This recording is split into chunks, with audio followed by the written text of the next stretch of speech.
मेलेल्या व्यक्तीच्या या 3 वस्तू कधीही वापरू नका. तारुण्यात, म्हातारपणी, आजार, दुःख, अपघात कोणत्या ना कोणत्या कारणाने या देहाला हे जग सोडून जावेच लागते. मृत्यू हा अटळ आहे. शरीर नाशिवंत आहे व आपला आत्मा अमर आहे. तो प्राणी, पशु, पक्षी, वनस्पती यात आपल्याला जन्म हा मिळत असतो. त्यातील काही वस्तू म्हणजे जिवंतपणी आपला जीव गुरफटतो. यामुळे त्या व्यक्तीला मृत्यूनंतर फक्त शरीर सोडून जाते, परंतु आत्मा अमर असल्याने तो त्या वस्तूशी जोडलेला असतो.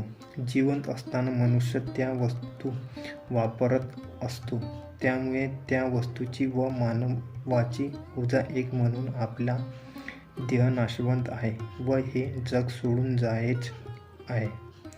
मनुष्याला प्रापंचिक जीवनात असलेल्या मोह व आसक्तीमुळे त्या व्यक्तीच्या मृत्यूनंतरही आत्मा भरकटत राहतो. मोक्ष मिळत नाही व जीवनातील काही वस्तू मध्ये त्यांचा जीव अडकल्यामुळे त्यांच्या मृत्यूनंतर त्यांनी वापरलेल्या वस्तू, काही वस्तू आपण वापरलेल्या तर अनेक दुःख, संकट ही ओढवली जातात. श्रीकृष्ण सांगतात, आत्मा जोपर्यंत शरीरात आहे तोपर्यंत माती जगतो. शरीर सोडले की तो कुणाचाच नसतो. म्हणून अशा काही वस्तू आहेत त्या आपण वापरू नयेत. पहिला म्हणजे मृत व्यक्तीचे कपडे. हे कधी इतरांनी वापरू नये. त्यांची आठवण म्हणून आपण ते जपून ठेवू शकतो. ती व्यक्ती ते कपडे वापरत असल्याने त्या व्यक्तीची ऊर्जा कपड्याशी जोडली जाते व इतरांनी तेच कपडे आपण वापरले तर ऊर्जा तो आत्मा आपल्याशी जोडला जातो व कोणत्या ना कोणत्या प्रकारची संकटे येतात. आपण खचून दुर्बल बनतो. म्हणून हे कपडे दानही करू शकतात. दुसरा म्हणजे मृत व्यक्तीचे दागिने कधीही वापरू नये.